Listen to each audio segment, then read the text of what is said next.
Commanders fans, this video is going to be very, very quick. Just a quick update on Jamin Davis, his injury, and then Montez Sweat, his comments. He basically said where he came from. It was basically like we're waiting on the season to be over, kind of. That's basically what he said. I'm quoting what he said. In the interview after the Bears game, the Bears won, and he has 10+ sacks. This is his first season with 10+ sacks.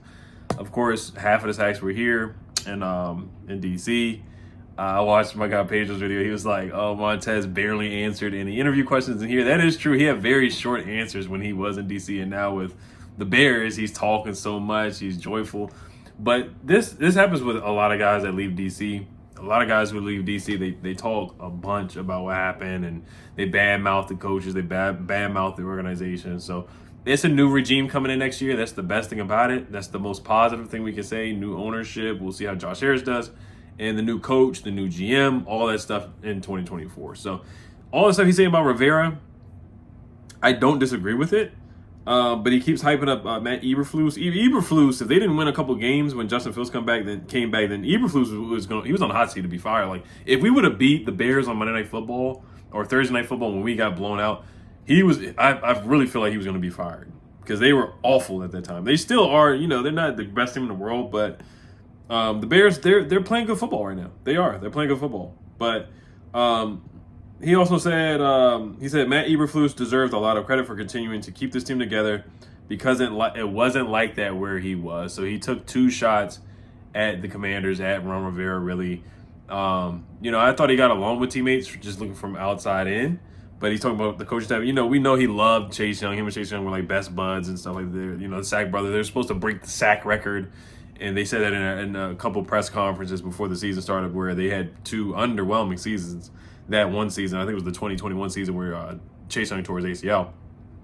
But, he says Matt Eberflus deserves a lot of credit for continuing to keep his team together because it wasn't like that where he was.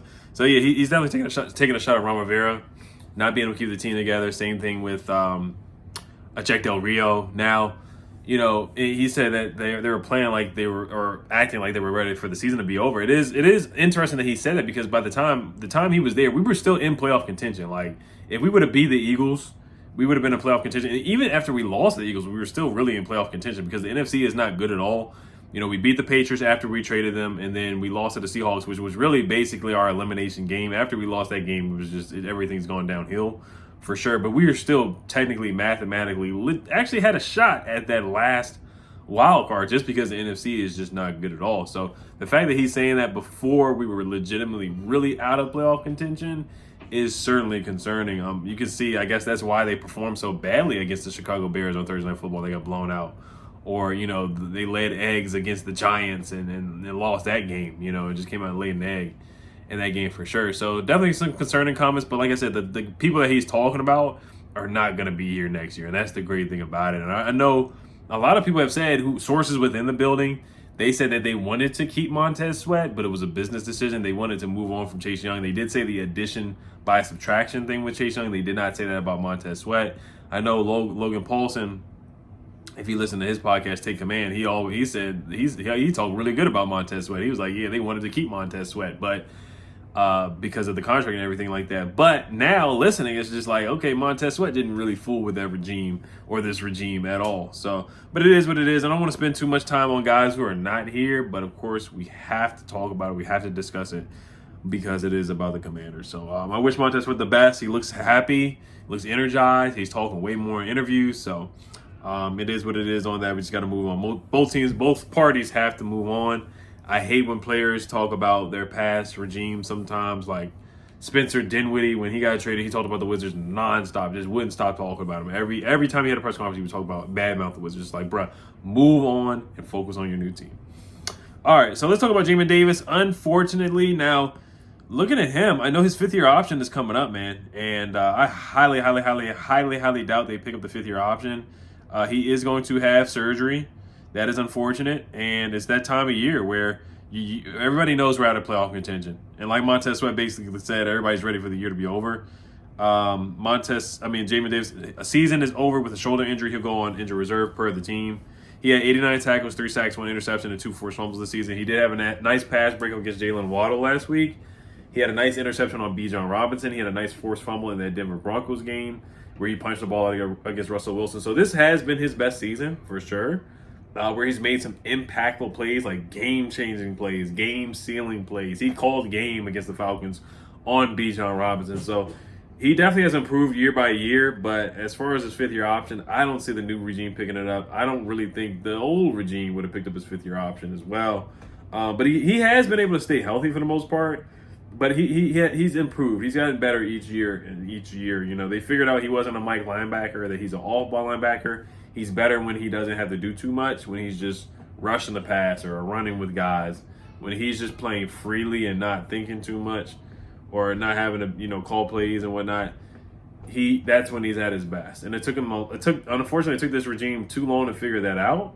That he's not a middle linebacker. Unfortunately, they drafted him to be a middle linebacker, and that's just where they missed the evaluation there with Jamin Davis. So he did give up a big play against the Patriots, but he improved and made big plays in that game too. So, you know, he's been up and down, but he's probably been the best linebacker on this team. There's not much to say. Cody Barton, David Mayo, Khalil Hudson, who barely plays. Will Jabril Cox ever play? Everybody's like, oh, Jabril Cox has been activated to the roster. But he never gets in and plays, or he barely gets in and plays. So this could be an opportunity for him. But I think as the season progresses, there's 4 games left. There's going to be more guys who are definitely going to be in street clothes or in sweatpants on the sideline. I think Terry McLaurin is next because just off the turf toe, I don't know if he's still dealing with it, but I think, you know, he's not getting any targets. If he's not going to get targets, I think he's just going to wrap up the season. He's going to be like, hey, just let me sit down, get ready for next year, whether he's going to be traded or be here next year. If Terry gets 3 targets next week against the Rams on Sunday, if I was Terry, I would sit out. I wouldn't even play anymore. I'd be like, hey, this regime, they're just going to fire the whole staff. The enemy's going to be gone as well. I might as well rest my body and get ready for next year if I'm just going to be doing cardio. Straight like that with Terry McLaurin, honestly. But Jamin Davis, like I said, 5th-year option. I don't see it getting picked up. I do want to see and look at some of his numbers here before I wrap it up. Just kind of like how he grades or how he graded out this season, like PFF kind of stuff. I know PFF, it's not the end-all be-all, but he had 55 tackles, 30 assist tackles, 1 pick, 2 fumbles, 67.6 PFF grade, which is okay, about average. That's just kind of where he is, honestly. Him being the 19th pick, military guy, Ron Rivera kind of guy, for sure. Football Reference, Pro Football Reference. I just want to look at some of his numbers here before we wrap it up. But I like what Jamin did this season. I really do. I like what Jamin did this season. I thought he had a solid season for sure. He stepped up and, like I said, he had some impactful plays where he forced turnovers. That's what we want to see from him, for sure. So, where is it at, man? Advanced stats. Yeah, 65% completion percentage allowed, which is really good for him. That's darn good. He gave up 101.3 quarterback rating, gave up 3 touchdowns. That's not good right there. But he had 1 quarterback hurry this year, and he's had 3 sacks so far this season. So, yeah, he's made some plays. I like what I've seen from Jamin Davis. I wish him the best. I wish him a speedy recovery. We will see if he will be on the roster next year.